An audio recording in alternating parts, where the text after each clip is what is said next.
So ఎన్నికలు అయిపోయిన తర్వాత అందరూ ఎగ్జిట్ పోల్స్ కోసం చూస్తున్నారు కదా. ఈ వీడియోలో డెక్కన్ 24/7 వీళ్ళు రిలీజ్ చేసిన ఒక రిపోర్ట్ని చూద్దాం.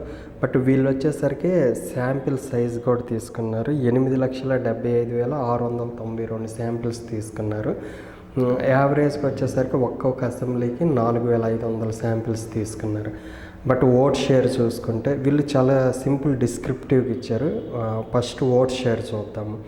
Others 6%, JSP 12%, BJP 2%, TDP 32%, YSRCP 48%. So ఈ విధంగా కూటమిలాగా చూసుకుంటే టీడీపీ 32, బీజేపీ 2, 34, జేఎస్పీ 12, 46 మొత్తం.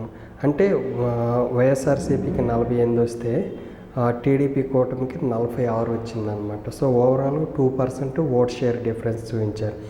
అదేవిధంగా ఈ సీట్ల పరంగా చూస్తే అదర్స్ 6%తో 0 సీటు, జేఎస్పీ 12%తో 5 సీట్లు వస్తే, బీజేపీ 2%తో 0, టీడీపీ 32%తో 39 సీట్లు వచ్చినాయి. బట్ వైఎస్ఆర్సీపీ 48%తో 131 సీట్లు వచ్చినాయి. సో ఓవరాల్గా ఈ సర్వే ప్రకారం చూస్తే వైఎస్ఆర్సీపీ 48% ఓట్ షేర్తో 131 సీట్లు వచ్చేస్తున్నాయి.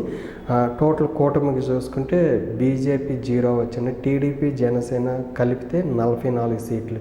సో వీళ్ళు కూటమిగా వెళ్తే 2014 రిపీట్ అయ్యిద్ది అనుకున్నారు, కానీ అది కాలేదు. బట్ ఇంతకుముందుతో పోల్చుకుంటే సీట్లు అంటే 2019తో పోల్చుకుంటే సీట్లు పెరిగినట్టు చూస్తే, బట్ బలమైన ప్రతిపక్షం కూడా లేనట్టే ఈ సర్వే ప్రకారం ఇచ్చారనమాట. బట్ 2019తో పోల్చుకుంటే వైఎస్ఆర్సీపీకి సీట్లు అయితే తగ్గినాయి.